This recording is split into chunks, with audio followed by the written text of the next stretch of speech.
C'est marrant, j'ai trouvé un vieux truc dans le grenier avec des pages et des lettres écrites dessus. Et Bah, je sais pas ce que c'est. c'est un livre. Comment ? Un livre. Jamais entendu parler. Bon, Cassandra, c'est quoi ce bouquin ? J'aime bien les musiques d'ambiance. Ouais, comme ça. j'aime bien les laisser quelques petites secondes sans causer pour installer l'ambiance. T'as bien fait. Mais il n'y a plus rien à dire, je t'en prie. Ok, alors ici cette semaine, à la base je voulais vous parler d'un thriller. Ça faisait quand même longtemps les gars. Et ici en fait, comme quoi il y a que les cons qui changent pas d'avis, il y a un petit ovni qui m'est tombé entre les mains. Donc c'est un... bah oui, je peux pas dire autrement, tu vas voir. C'est un auteur qui m'a contacté via Instagram et son bouquin sortait le 24 septembre. Donc il me demandait de faire la promotion. Waouh. Je suis honnête, j'ai accepté parce qu'il était belge et qu'il était super sympa. Donc on est sur un bouquin belge. Là sur le coup, je vous en ai trouvé un. Cocorico. C'est ça. Sinon, quand ils sont pas belges, Non, mais c'est parce qu'à chaque fois, Non, je je me demande taquine, si, je taquine. voilà, donc là, voilà. Alors, comment vous dire je pense que d'abord, faut lire le résumé pour que les auditeurs comprennent un petit peu c'est quoi le style de l'OVNI. Donc, c'est parti. Un recueil comme on s'allonge dans l'herbe pour scruter les étoiles et redessiner la carte du ciel. Comme on feuillette un atlas de constellations au nom inattendu. La petite montgolfière, le monarque, cœur bleuet ou la grande libellule. Un recueil comme on navigue avec sensibilité au creux de l'âme humaine, comme on espionne à travers un télescope ses fragiles connexions avec les autres, ses doutes, ses accidents, ses deuils, ses perséides et ses nébuleuses. Un recueil comme on se confronte à l'imprévisible, celui qui détricote les chemins a priori tout tracés, celui capable d'éteindre une étoile juste pour voir ce que ça fait, juste pour voir si la constellation restera la même, si le lien demeure, malgré tout. Un recueil comme on se souvient de l'urgence de vivre et l'urgence d'aimer. Voilà, c'est lourd. Enfin, on se dit, waouh, où est-ce qu'on va? Je pense que les auditeurs ont eu la même réaction et vous deux aussi. Parce que quand je vois votre tête, vous avez la même chose que moi, vous vous êtes dit, ouf, un peu sceptique. Ouais, je dois le dire. mais mais oui, mais on est là aussi, tu vois, pour ça. Oui. Intrigué. Ouais. Intrigué. Ah, c'est mais bien. moi sceptique. Moi, j'étais intriguée, mais un peu on me dit, c'est ultra poétique. Et je me dis que là, les auditeurs qui ont écouté se sont dit, bouf, ça va peut-être être pompeux, un peu, voilà. Et en plus, c'est des nouvelles. Moi, j'avoue, c'est pas trop mon fort, les nouvelles, habituellement. Donc, mais bon, je me dis, allez, on y va. Mais une appréhension un peu mitigée. Tu dis ça, mais à chaque fois, tu les lis quand Oui, même, je les lis quand quand même, oui. même. Mais comme quoi, il y a que les Bien. cons qui changent pas d'avis. J'aime bien les nouvelles Ah, bah, parce tu que vois. comme je suis un lecteur lent, comme je te l'avais déjà Ça dit, fait des petites, ça fait des petites histoires et du c'est coup ça. je sais les lire et j'ai l'impression Ouais. d'avancer réellement. Moi, j'ai l'impression de ne pas savoir rentrer assez dedans. Ah oui. Combien de fois, en fait, ici, j'ai présenté une fois un recueil de nouvelles. Voilà, sur tous les bouquins que je lis. Donc, ça Celui donne quand dont même- je t'ai parlé tout à Voilà, l'heure. c'est ça. Donc, c'est peu. Donc, appréhension un peu mitigée. Et je pense que pour les auditeurs qui ont écouté aussi, ils se sont dit, bon, l'entrée en matière, elle est un peu space cette fois. Je dois vous dire que, ouais, le bouquin, enfin, le résumé, on se dit, ouais, parler pour parler, ça va être un peu pompeux. Ben non, en fait, autant le dire direct, c'est une fameuse claque, hein, ce bouquin. Il s'agit de La constellation d'un autre ciel de François Wathelet, donc qui est belge, je le rappelle, et qui est venu la semaine passée, c'est ça Bruno? Oui, samedi. Voilà. Samedi, Il est était à venu, la bibliothèque. à la de- bibliothèque d'Anu, donc si vous l'avez rencontré, voilà. Et il provient de la région. Non, Ok. ça je ne pense pas, parce D'accord. qu'il va un petit peu partout en Wallonie, donc Ouais, je ne il sais bouge. pas vraiment. Après, à Anu, c'était quelque chose de local, donc dans la province de Liège, Ouais, probablement. ouais, à mon avis, ouais. Alors, auditeur, t'oublies direct le truc de ça va être pompeux, trop poétique, machin. Putain, on passe tout ça, d'accord?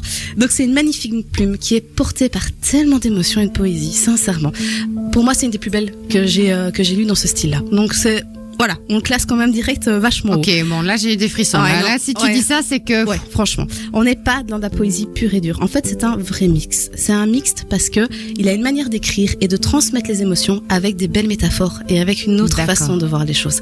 Et c'est ça qui est magnifique en fait dans son bouquin, c'est que chaque histoire va être métamorphosée. C'est vraiment ça, avec des phrases qui sont belles, avec une façon de voir les choses différentes. C'est compliqué vraiment à décrire parce que je te vois en train de me regarder et dire je comprends Oui, pas. il y a plein de Mais, questions dans mon visage. Ça hein. va arriver.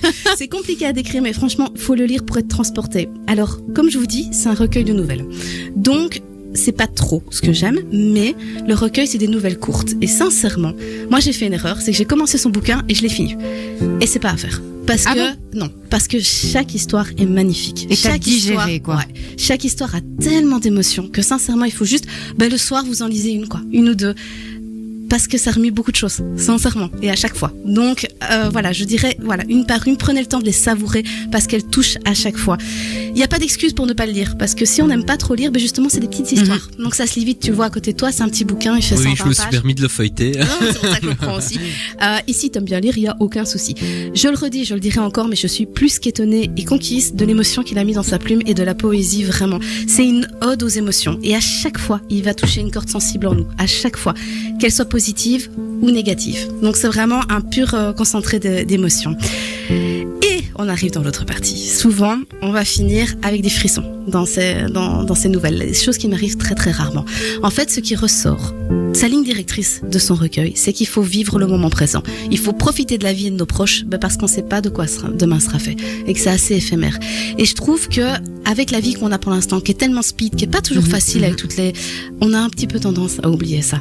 Et voilà, la vie elle est courte, faut vraiment profiter de nos amis, de nos proches et des gens qu'on aime.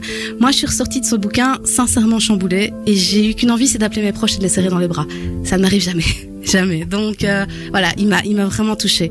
Il va parler de choses qui sont pas forcément faciles. Il va parler aussi du deuil, de la maladie, des choses qui peuvent nous toucher. Mais encore une fois, c'est fait de façon si belle et si intense, que ça fout juste des frissons. C'est difficile à vous dire, mais c'est une magnifique lecture, même si elle est dure. Voilà, c'est comme ça. Il ne parle pas d'un côté macabre ou tragique, il a un côté poésie qui adoucit tout ça. C'est malheureusement la vie. Et il la transpose, mais d'une façon juste magnifique. C'est hyper thérapeutique, on dirait, quand on en parle comme ça. Franchement. Okay. Et personnellement, moi, c'est la dernière qui m'a fortement touchée, La petite montgolfière. J'ai pas de mots pour vous dire, à part qu'elle est sublime.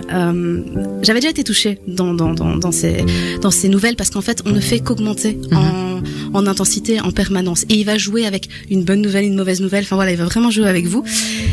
Mais alors la dernière, quand j'ai compris au fil des phrases où il voulait en venir, moi là les larmes elles se sont mises à couler tout de suite quoi. Ça a été automatique. Les vannes ouvertes. Ah ouais, alors que je pleure pas. Enfin voilà, je suis pas quelqu'un qui pleure. Et là c'était affreusement magnifique. Je sais pas le dire autrement. C'était triste et en même temps plein d'espoir. Rien qu'à vous en parler encore, je suis vraiment chamboulée. On te sent ému. Tu veux le bouquin, c'est ça? Oui, voilà. Mais j'essaie de ne pas t'interrompre. Je regardais Bruno, mais il était. Je pensais qu'elle voulait à boire. Je l'ai lu il y a une semaine et demie et je pourrais vous raconter quasi toutes les nouvelles encore maintenant. Mais alors la dernière, mais c'est pour moi. Voilà, moi c'est celle qui m'a touchée le plus. Et je pense que si vous le lisez, il y en a une autre qui va peut-être vous toucher. Donc voilà, j'ai pas peur de dire que sincèrement, je suis finie ce livre en pleurant. Mon mari est à côté de moi, il m'a regardé en disant mais qu'est-ce qui se passe? Mais c'était beau et dur et plein d'émotions et c'est de la tristesse, de l'espoir, c'est tellement compliqué à vous expliquer. Et franchement, je veux juste dire un petit mot à l'auteur, c'est que savoir toucher quelqu'un, une lectrice comme moi, en si peu de pages, moi j'ai trouvé juste ça magnifique, parce que ça ne m'est jamais arrivé, sincèrement. J'ai vraiment été profondément retournée par ce recueil et je m'en rappellerai et j'ai même envie de les relire, voilà, parce que c'était vraiment beau. Donc pour moi c'était un grand moment de lecture et sincèrement je vous le recommande parce que c'est pas quelque chose sur lequel je me serais arrêtée et j'aurais fait une erreur. Donc voilà. On peut peut-être rappeler le titre du recueil pour la constellation. Les auditeurs. Attends, je reprends juste parce que comme ça je ne fais pas de bêtises. Constellation d'un autre ciel. Voilà, de François Wautlet. Allez-y, est né à Liège. Voilà, vous l'avez vu.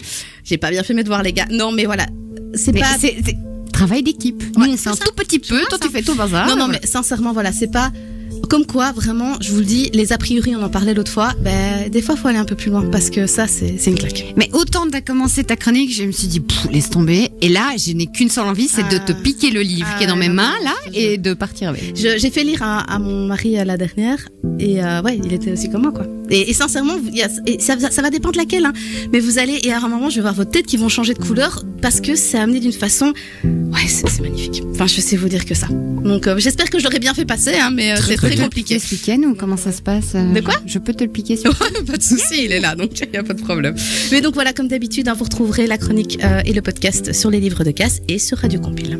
Merci beaucoup. Pas de rien. Moi, je suis toute calme là, du coup. Oui, c'était un bouquin un peu calme, désolé. C'est apaisant, mais c'est bien. Un peu d'émotion de temps en temps, ça fait du bien. On va quand même repartir en cacahuète plus tard.